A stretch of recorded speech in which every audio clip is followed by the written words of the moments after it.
Има моменти в живота, в които тялото задържа нещо, което ние самите не можем да понесем. Напрежение в корема, тежест в гърдите, буца в гърлото, стягане в гърба са естествени реакции на тялото в такива моменти. И тогава много хора си мислят, нещо не е наред с мен. Защо не мога просто да се отпусна или да се възстановя? Тялото задържа, защото ни защитава. След трудни периоди, то често остава още известно време на щрек. Стяга се, за да ти даде опора. Задържа, за да не те претовари.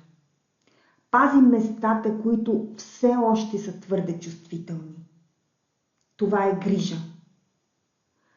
Усещаш ли днес такова място?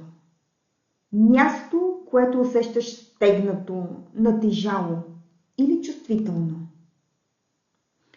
Нека останем за момент с него. Дишай бавно и дълбоко и издишай меко.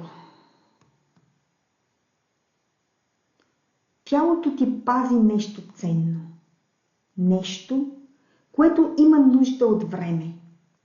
Нещо, което е важно. Когато уважим тази защита, в един момент тялото започва съвсем само, малко по малко да се отпуска. Защото се чувства в безопасност. Тялото е на твоя страна. То те пази, докато можеш да продължиш напред.